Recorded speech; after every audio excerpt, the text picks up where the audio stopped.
Hey, and welcome to the latest episode of Wall Street Wildlife with Krzysztof and Luke. We are talking about last week's Apple AI announcement in today's discussion, and I would also like to dig into a cybersecurity article I wrote comparing CrowdStrike and Palo Alto networks. If you want to hear about which of those two are my better buy, this is the conversation for you. Krzysztof, you're still in Italy. What's happening? Cannolis are still being consumed. Italian language is still being studied.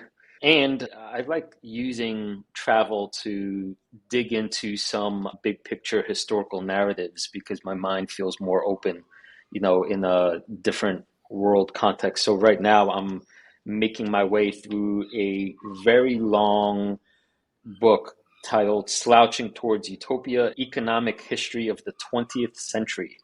I'd like to talk a little bit about that. Very good. Well, before we get into those then, shall we dive into the meat of cybersecurity? Are you excited to hear which of these companies I prefer? Yes, and I have a very strong suspicion, Yeah. and as you tell me more, God, when I look at the share price, CrowdStrike, it just pains me. It's like multiple thorns, not just thorns. I'm like, CrowdStrike was one of my favorite companies of all time, the one I knew the most about, and to have sold it and watch it, keep going up, my God, it's so painful. Don't make that mistake again. And I think it may have been episode 5 or 6 of this podcast where I specifically lambasted you for selling this particular stock. Yes, I remember your expression very, very clearly. It was grotesque and monstrous.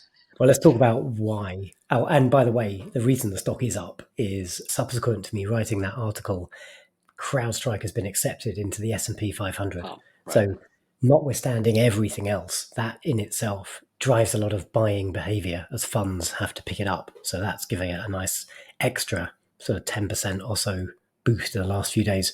But coming back to the fundamentals of this company, why do I like it so much? And it is one of my highest conviction investments. Cybersecurity ain't going away. This is such an important investment theme. And even just a couple of weeks ago, at the time I was writing the article, there was a ransomware attack on suppliers to a number of UK hospitals. Like you'd think that the healthcare sector, particularly directly impacting patients, you'd think that would be maybe morally, set apart for hackers, but clearly not. This stuff is fair game, just like commercial organizations. So they're going after everything, which means all companies in all sectors have to have world-class cybersecurity, and CrowdStrike is up there as one of the leaders, as is Palo Alto Networks. I have a question for you about cybersecurity as a subscription service business model. So this might take us a little off course, but maybe not. I am worried about all startups using that model because AI seems to be disrupting everything. And I'll talk a little bit more about that when I talk about Apple AI's announcement. Do you think cybersecurity is specific enough, and maybe, I don't know what the term is, maybe it has this importance that it's do or die, that only the best and biggest will, in a sense, survive and lead the way. So any startup, kind of like Sentinel, will have a much harder time making inroads on CrowdStrike's territory, and that the whole AI, sassy, do it by the seat of your pants companies just won't have enough cachet to make it into cybersecurity. Do you see what I'm Yes, asking? I do. In other, Yes. in There's a other bit of words, a let me problem. actually rephrase that in one particular way. Is cybersecurity an exception to the upcoming commodification being brought forth by AI tools? Well, no, but I would argue that everything is being commoditized. I would say like industry specific kind of light technology stuff that's kind of shallow probably will be commoditized stuff you could ask an LLM or a point tool to build for you or to do for you, but something that requires deep capability. And there's probably a ton of examples, but cybersecurity is a good one. I don't see that being disintermediated by AI anytime soon. And just to bring it to life with the way CrowdStrike operate, their cloud native, essentially crowdsourced platform, if you're part of like the CrowdStrike family, if you suffer a breach in real time, CrowdStrike learns about that and how to remediate the problem, prevent the problem, and then they essentially make that protection available to all of their customers in real time because that's just how it works. It's all kind of cloud centralized. You can't do that with an LLM really anytime soon, right? Does that make sense? Yeah, yeah, it does. I mean, it reminds me a little bit of why I issued a sell on Sentinel-1 way back, maybe over a year ago, because I mean, it's reducing complex thing into a small talking point, but I kind of felt that it was too small to effectively compete against the now larger CrowdStrike, and larger in this case being good because of the way I network nodes, the bigger they get, the smarter they are. I don't know if that makes sense. Like there's a tipping point, it seems like, with regard Yeah. to cybersecurity. Yeah. If it's built right from the ground on up, the proper AI way.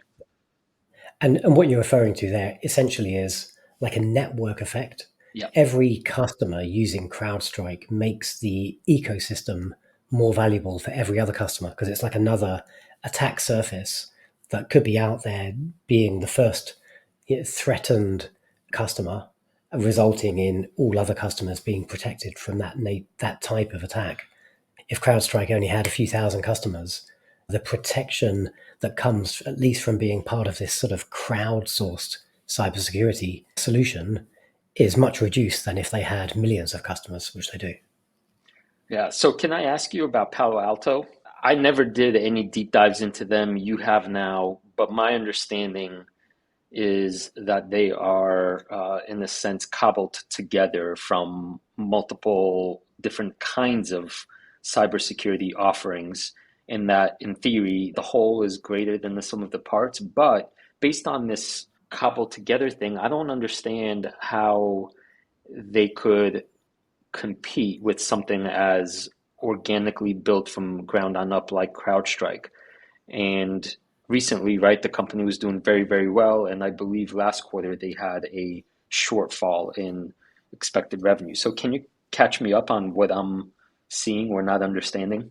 Yeah, so the term that their CEO, Nick Eshelmore, uses is platformization, which is kind of a fancy word they've essentially made up. But what they're really talking about is they've just got a mess of different disconnected tools that do different things, like user security and firewalls and endpoints and secure access service edge. And they've kind of bundled these things together by integrating them and they're selling them as a platform. But there's a little bit of smoke and mirrors there. Essentially, they are different tools that are kind of interlinked. Whereas CrowdStrike is like a single agent. You deploy once. The CEO of CrowdStrike, George Kurtz, goes on and on actually about it seems trivial, but I guess it is quite important if you have a big infrastructure. You don't need to reboot to install CrowdStrike. You literally just deploy the agent. And if you're running a massive data center, it's actually quite a big endeavor to plan downtime or do a staged reboot so you can refresh your system with the latest software to make it available to customers without impacting availability. So CrowdStrike is not an issue. You deploy the agent once. If CrowdStrike themselves launch new capabilities, well, it's in the cloud. That's happening on the back end. So you don't need to reboot to get those new capabilities. You essentially just sort of turn things on and off based on what you've purchased. If you wanted to install Palo Alto Networks solutions, you'd have multiple things to install. There would almost certainly be some reboots. If Palo Alto launched a new product, you'd probably have to install that again yourself. I say probably because I have actually installed CrowdStrike on my home PC just as a trial to try it out. I've not installed Palo Alto. And my CrowdStrike experience was very seamless and very straightforward. So I kind of see the benefit to the end customer. So what's the bull case for Palo Alto? Well, it's just a much more reasonable valuation, for one, if we look at it as an investment. They are the bigger, more mature company. So they have multiple times the revenues and the net income that CrowdStrike does. So it's kind of the incumbent, it's the big gorilla that CrowdStrike are coming after. But Palo Alto is still growing at a nice rate, and it's still generating good levels of free cash flow. And then the other thing, if you just look at this as an investment, not as a customer of the company, then Palo Alto is a significantly cheaper valuation. Maybe if we bring this to a wrap up, and I would like to point listeners, if you want to know more, to the article I published at 7investing.com. The article is A Tale of Two Cybersecurity Leaders. Essentially, to bring this together, I do think they're both good buys. I do prefer CrowdStrike. And if you're a 7investing subscriber, I tell you exactly why I prefer CrowdStrike.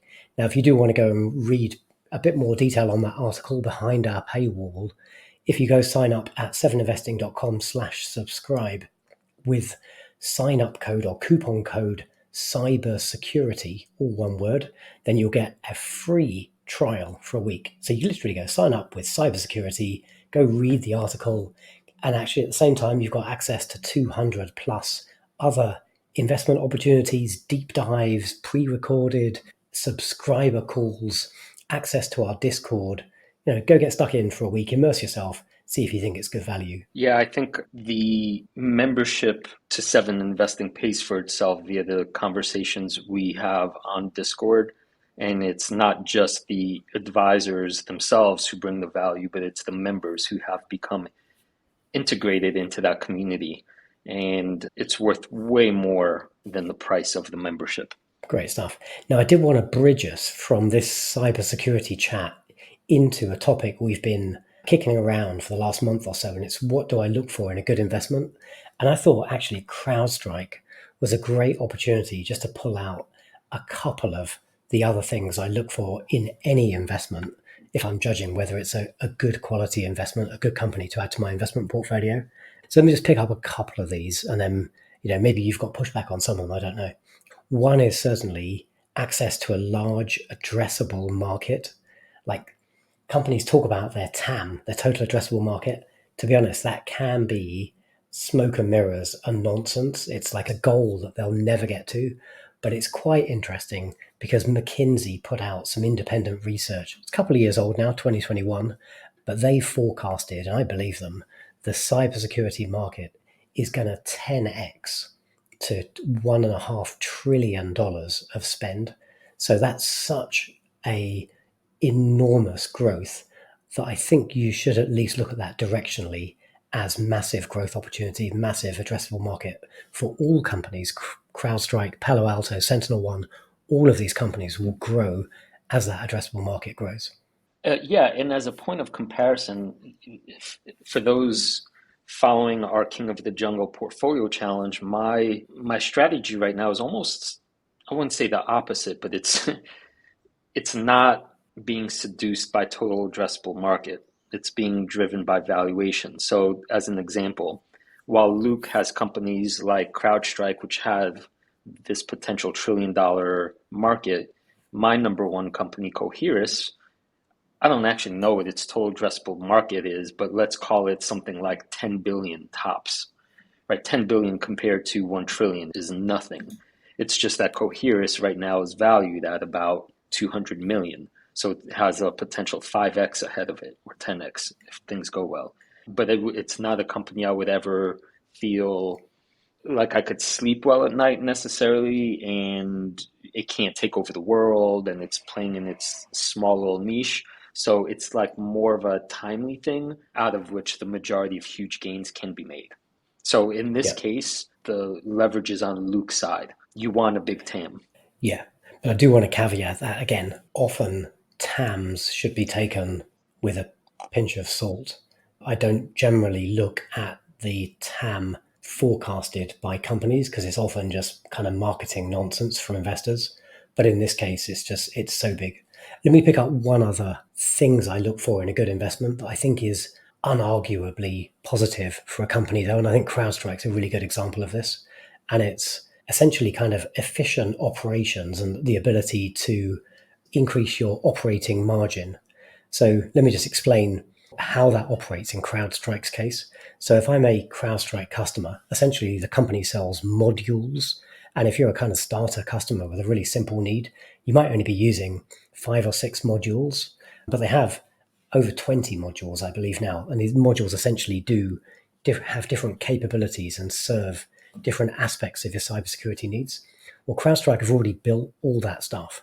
And so when you have a customer come along and buy a handful of modules to start, it doesn't cost CrowdStrike anything. They don't spend any sales money, or very marginal, I imagine, to get customers to upsell themselves. Customers see the benefit, and then they incrementally start using more and more modules. And the number of modules used by customers is a metric that the company publishes for investors. So essentially, as customers buy more, CrowdStrike are getting more and more wallet share, and it's not costing them anything to get that wallet share. And so we get this operational efficiency that comes out, this operating leverage as companies come on board, and then they start to use more and more of this software stack that's already been built. That's why I love that subscription as a service model. Compare that to, say, one of my recommendations, Celsius Holdings, which sells, smart water, healthy energy drinks. There is no leverage to be had. You have to keep advertising, you have to keep putting the product in front of the people. Just because they bought a can today doesn't mean they're going to buy 4 tomorrow. So it's a massive difference in business model. That's why the software as a service subscription service model was so lucrative, and why almost my entire portfolio was made of those companies up into 21 before the major macro-led drawdown. But it seems like for the best of the best companies, that model is going to survive. Well, this is maybe where the gray area is, right? This is where we're debating, in a sense. Like a company like CrowdStrike seems like it's going to get better because of the large TAM, as you're saying, and the importance of the product, whereas others following on this, if you buy a little, you're going to buy more, they still might not make it because of all the other forces. Yeah. And it's not to say that like non-SaaS companies and companies that sell physical products are bad investments. They're just different. And Celsius might still be an incredible investment versus, say, Coca-Cola or Monster Energy. Right. You have to look at companies really and compare within industry to understand what their advantages and disadvantages are. That's right. But for this particular point, I think it's a good example, just the difference of why a company like Celsius has to keep working hard nonstop, whereas CrowdStrike gets to leverage their previous work. Sure. Well, we're going to bring it into a chat about Apple AI. But before we get there, I just want to drop a quick promo for ourselves. We are still a pretty new podcast. We're only 6 months in, and we could use your help to get traction. Thank you to those of our listeners who have given us a review on Apple Podcasts. Thank you if you gave us a star rating on Spotify. I just signed up for Spotify in the car the other day, so I've given us a 5-star rating from my Tesla. If you get a chance to do the same, we would most appreciate it. And if nothing else, it'll make Krzysztof and I feel good about the fact that we actually are helping the world invest better, which is our mission. That's right. We want to feel better about ourselves. I woke up. I'm going to share with our audience. I woke up at 2 a.m. and I sent this WhatsApp diatribe to you at 2 a.m. this morning about ways in which I think we could improve the podcast. So we've got some ideas and we're working on that. But if you've got ideas, like tweet us and let us know. You can find me on Twitter at 7LukeHallard. That's right. And I'm at 7FinePlatypus. So there's the difference between the two of us. Luke is waking up middle of the night, sweating in anxiety. How could we make this podcast better? I'm sleeping through the night like a baby, dreaming of cannolis. As long as one of us is sweating the show, that's good enough. That's right. At least one of us is putting in an honest day's work. Yeah. But you've done your bit for today's podcast because you've been sweating the Apple Developer Conference, I guess, and immersing yourself in what's coming out in terms of Apple intelligence. I think this podcast goes out a week after the event and we're just recording the day after. But why don't you tell us what you've learned so far, Krzysztof? What are your thoughts on how Apple intelligence is going to dominate the world of AI and large language models? Yeah, so I have a very positive take on what they announced, with a little bit of a caveat that I'll talk about at the end. obviously AI is at the very beginning, and it's a tool that is seems like it could be as powerful a thing as humans have ever created. And up to now, I don't know how to say this. It's been both. It's been really astoundingly powerful and also kind of piecemeal and not integrated properly into our lives. It still feels like an adjunct. What I saw Apple talk about really thrilled me for two reasons. First and foremost, I'll acknowledge that I'm a real fan of Apple, and I know you are not, Luke. And I actually wonder if this might be a tipping point of sorts for you. The primary reason I'm excited is because Apple, I think, foundationally made privacy a core principle in the company. And I don't know the inner workings of everything, and I'm sure there's all kinds of moments or times when things have not gone perfectly and there have been breaches of trust, but I don't know about them necessarily. And as far as company ideology go, I do believe that Apple takes privacy more seriously than maybe most others. So what they announced essentially is that they're creating something called a private cloud compute that allows Apple's integration of AI to essentially live in a way on their servers where they never collect the data. It's just sort of your own personal data goes where it needs to go, answers the query that you put forth from it, and then, in a sense, disappears. So it's never living on some, say, AWS, Amazon server or on a Google server. To me, this is a major, major announcement. Yeah. And I think The, to be clear around what you're talking about there, I think we're talking about on-device language models. So I guess possibly not even like large language models, but these cut-down models that can run locally on your phone if it has a sufficiently advanced hardware with the right kind of chipset. And essentially it can be running the language model locally on device. So nothing gets shared back with a data center for it all to happen in the cloud where potentially your data is exposed. well, that's the thing. I think Apple took care of both pieces of the puzzle. Most of the work will be done on your phone, and it will require the newest gadgets, I mean, the newest chips. So, in that sense, Apple is ensuring that people will upgrade to the latest phones because this technology will require the most sophisticated chips to run it. That's the piece you're talking about. If it's running locally, it has no need to go elsewhere, therefore, it's more private and secure. But Apple also announced that for tasks that do require the data to take advantage of the larger servers, that too will remain private, and that data will never stay on the server where it needs to go. So both local and on a server get you the same result. Your data never really leaves, never gets embedded elsewhere. That's huge, I think. That's tremendously huge because of all the dystopian possibilities of what cyber criminals can do with your data using AI. Apple have a long history of being very privacy centric, so I buy that that's their aspiration. So let me ask you, as a somebody that has refrained from entering Apple's ecosystem because of their closedness, so to speak, does this potentially change your mind about switching to Apple if you know, let's make the assumption that you take them at their word and that they do the job correctly, as Apple tends to do. Is this a selling point for you? It is, but it's definitely not enough of a selling point or an important enough point for me that it would switch me to the Apple ecosystem. There's just too much I don't like about that, not the least of which is the cost. Apple are doing what Google are also doing. So Google have built Gemini. I don't want to turn this into like an Apple versus Alphabet debate. Well, that's not the conversation we're trying to have. But Google as well are integrating their own LLM, Gemini, into the Android assistant.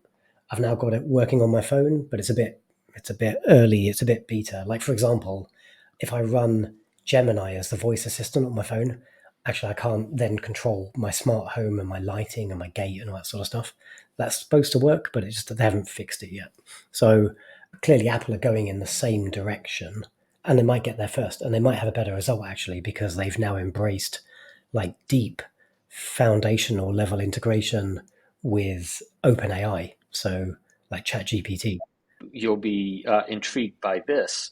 I think the big talking point in the announcement was that ChatGPT is going to be fully integrated with what Apple's now calling Apple Intelligence, but they also mentioned that they will in the future integrate with other models, including Google Gemini. So I'm seeing this as all AI models will now be commoditized.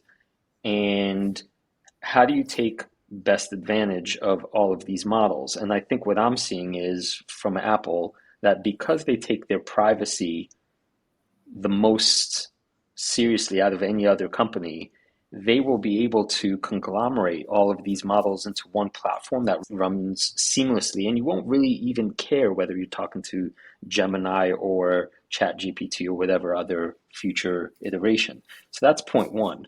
But point two, that really got me excited. And this is because I saw, the demos they showed. I was like, oh, wow, this actually, it feels new. It feels powerful. Is that the consequence of having all of your data living on your own little, call it private island, is that the context of that data becomes significant to how the language models understand your own data. So, for example, a simple example is that let's say you start using the system for, call it 2 weeks, it learns who your most important contacts are.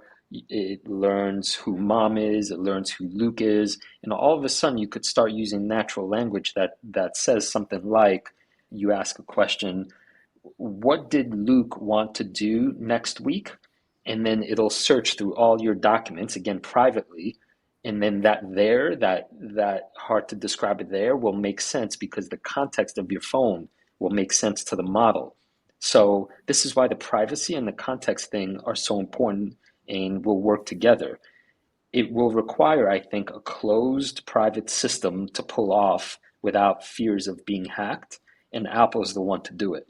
So that was incredibly powerful. There were many, many examples of Apple's intelligence taking advantage of all the individual apps, like your calendar, your text messages, your whatever other things we use, note-taking apps, right? And all of these apps basically will be resting on one model and therefore talking to one another in your own private context. To me, that's a game changer. It's a game changer that, again, I don't want to turn it into Android versus Apple, but that Android are doing it as well, bringing together all of your data across all of your services like maps, email, docs, everywhere to give you a seamless experience. Like probably as the end user, there'll be, the Android versus Apple flavor of these things, but ultimately they're both heading towards the same place, which is essentially a fully featured virtual personal assistant. What will be interesting, I think, is because I do certainly believe that the way Apple implement it will be more privacy centric than Alphabet's. So I think what might be interesting is how the two companies end up monetizing this stuff, because again, without having my guts in the actual details of the design and the implementation, you would think, just common sense, if Google have been less privacy centric with this in various ways, they will have more data that they can use to monetize through either generative AI advertising or selling more of your data to their customers in different ways, their business customers.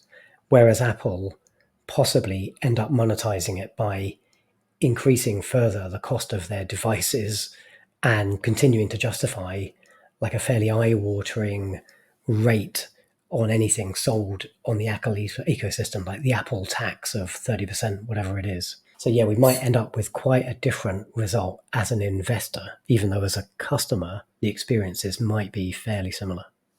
I think there's an interesting irony here. You're the guy who is telling us about the importance of cybersecurity, correct? Yeah. And I'm completely on board with this. Now let's take a step back and let's realize that in 2024, people are still being scammed by, stupid phishing emails. Like it's still easy to scam people using old school techniques. Fast forward a couple of years, right, where the most sophisticated hackers could basically generate your voice right in your own style, generate images that, from a naive perspective, you thought, oh, that has to be real, right? In other words, the likelihood of somebody getting fooled is higher and higher. I don't understand how privacy and making sure that your data does not live anywhere else besides where it has to live is not or does not become the top priority for any and every company. And if I'm right about this, and based on what you said earlier, I think, Luke, that you think Apple does in fact take the privacy stuff more seriously than a company like Google, then how do you not, in a sense, say the Apple tax, the Apple privacy tax is one completely and absolutely worth paying for because it's a existential risk to yourself if you don't? Yeah, it's an interesting question you've raised, and I think we've got to see how this actually plays out to know for sure. But the fact that a company might be monetizing your data in some way doesn't necessarily follow that your data is therefore more likely to be used by like a bad actor, like a hacker or a cyber criminal or cyber terrorism. Like if there was a material breach in some way within Google, okay, I buy that, but the company is screwed up at that point if that's been allowed to have happened. Yeah, I mean, I guess it remains to be seen. To wrap up this point, I'd like to say that I did not expect much from Apple's announcement the other day. The first half of the presentation was more of, Apple's being mocked these days where they're not really innovating. They're just polishing up surfaces and calling it innovation. But this stuff about Apple Intelligence, and again, I'll underscore the 2 points: a private cloud computing data where your information does not go anywhere outside your own ecosystem, allowing it to create a personal AI context that is integrated amongst all the things that you use. I have not seen that before, or in demos anyway, pulled off the way Apple pulled it off yesterday. So I was quite ambivalent about Apple as an investment going forward because I thought, who's going to buy a new iPhone when it's already so good? If this stuff requires the latest chips, then I now have a legit reason to upgrade to the latest phone, and that could potentially save the company on top of all the additional revenue from selling the ecosystem itself. One other thing, if I may, I think Apple yesterday demonstrated how literally overnight companies can be made obsolete in the age of AI. So if you think about, as one example, something like Grammarly, I don't know if you're familiar with that. It's the kind of Yeah. writing, proofreading extension app that you could buy. And, it's kind of a AI writing tool you put on top of your writing and it pops up and gives you writing hints. All of a sudden, Apple's new Apple Intelligence makes that whole thing obsolete. Same thing with potentially image generators like Midjourney and Dolly and so forth. That whole industry we saw over the last year or two, the pop-ups, AI pop-ups, most of them will be dead, I think, in a year or two. Well, I totally agree, but don't forget, like DALI is inside OpenAI, inside ChatGPT, which is then back inside the iPhone. So some of these things will get more traffic as a result. But I totally agree that there are a bunch of startups essentially just building like a wrapper around one of these industry leading LLMs, and they all just got disintermediated. If you were busy building like a travel app and you're using OpenAI or Gemini to turn like the travel booking experience into a conversation, and you were trying to build like a fancy UI around that and some branding, well, like, sorry, buddy, you've just been eaten alive by multiple of these companies because these LLMs will just continue to get increasingly capable. Right, and we've maybe gone on longer than we anticipated. So let me summarize from an investing standpoint why I think this is important. And I'll talk about this more in an upcoming episode where I discuss that book I mentioned earlier. It's one thing to say the rate of change at which technology is progressing is faster than ever before. And it's quite another thing to see it play out in real time. And therefore, I think as investors, I think what I want to say is the caution with which you need to invest is higher than ever, because even a good idea, even a good management team, even say enough capital to raise a startup from ground zero, all of those things in the older days, which would mean revenues and a long runway, now could be made obsolete literally overnight by one of these behemoths. So how do you go forward picking, new ideas where that existential risk, I think, is higher than ever before? I don't have any answers. It's kind of like a rhetorical question I'm putting forth. But I don't think I've ever seen this kind of thing happen so quickly in such a potent way. The only analog, obviously, was the internet in a way before, right? Brick and mortar versus online.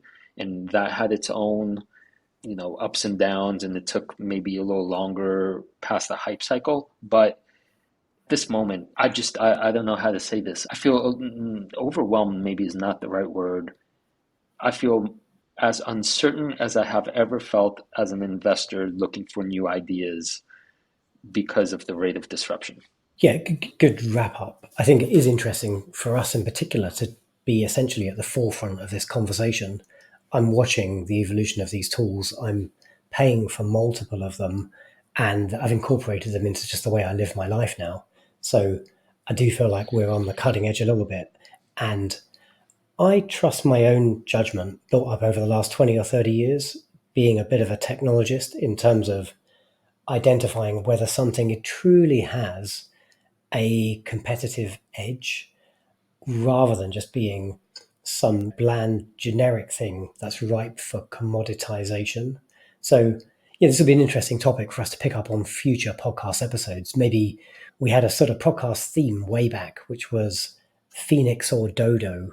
Will a failing business be like a fiery phoenix from the flames, or will it be a dodo and turn extinct?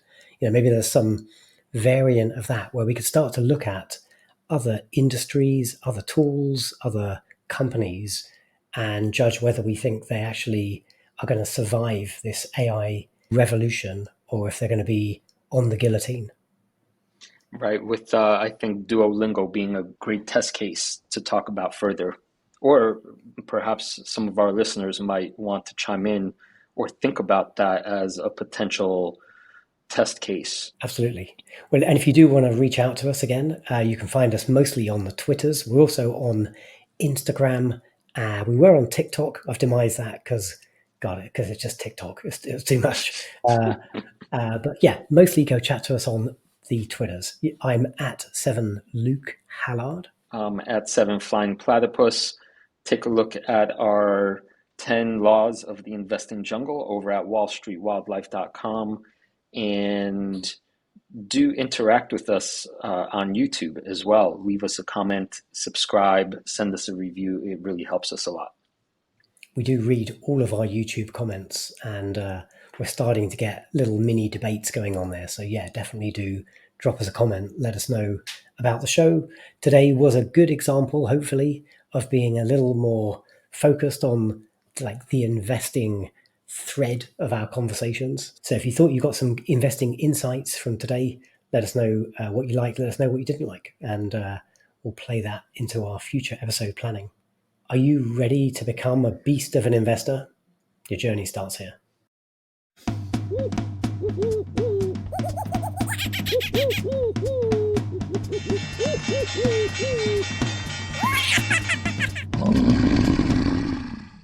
A reminder that the people on this program may hold positions in the companies that are mentioned. Buying and selling stock carries financial risk, which could include loss of capital. The views in this program should not be taken as personalized advice. Before acting on any of the information provided, listeners are encouraged to consult a financial or tax professional.